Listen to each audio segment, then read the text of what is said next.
Erokamano, awinjo gima oganda jomo giwacho.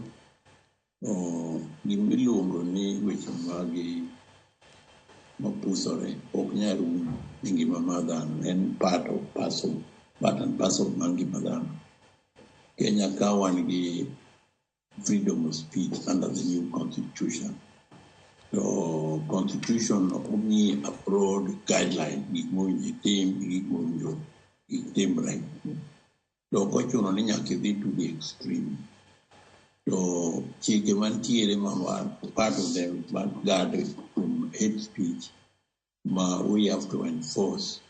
We enforce not necessarily to make sure that these things are stopped completely. Ngima mar dhano, hate speech nitiere, acha nitiere, achiamo nitiere, ich lit to gi gine to koro kong'eny ahinya kiduoki chien.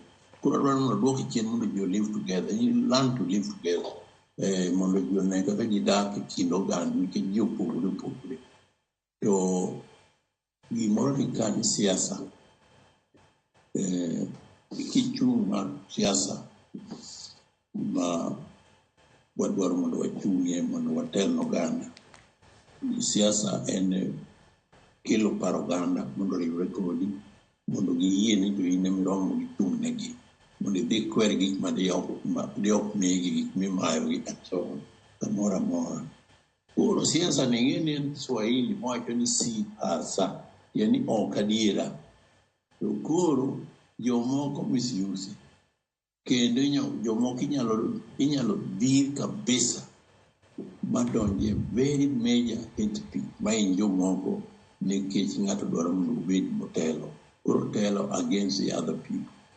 Momiyo josiasa nyaka wabed abeda kwa wuoyo kodgi pile. Wan kodgi seminars mang'eny kinde duto. Samora mara kuwadhiye nyaka wawach ni jino wuoyo. Kata kudhawe kindu kik urwaki siasa. Wuoyo maber, unene ukonyoru nang'o, unene upogo gik machalo nade. To kik uwe siasa. To hate speech to ok nyal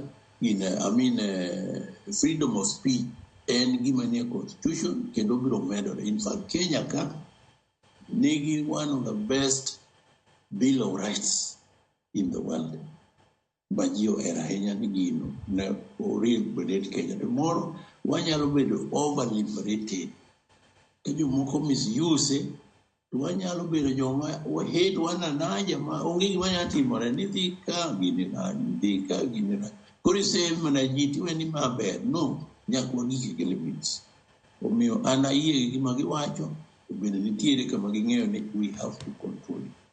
Emomiyo nitie sirkal maka idwa dhi marach kind oganda yo moro amora, kata kwelo, kata goji, kata timang'o, timaki, maketi iye, to iye no kidhiye, idhi puonji weche maber, manyalo miyo dak maber e kind ji, kendo inyalo konyori gi ji. Ineno kata kidhiye jela gi, gin joma loso sani, kombe, mesni, giang'oni, kiduogo ne your business, timo some business, but not that to say that nyaka dhie jela mondo gilos kombe.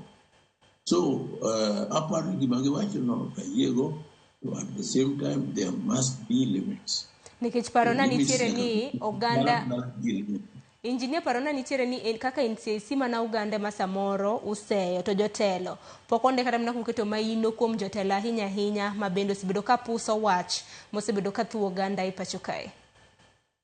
Kayiego jotelo gi ng'eny waseluongo nyaka nying code kendo wasekulungo gi wa penjo on neko statement ng'ata including joma dongo ma top waseluongo gi. Waseluongo makidonje our archives gima watimo, waseluongo jogi te magi sign. Kane wadhi e general election 2022, ne wa sign gimiluongo ni roadmap to election without violence, elections bila norma. Bane waketo public meeting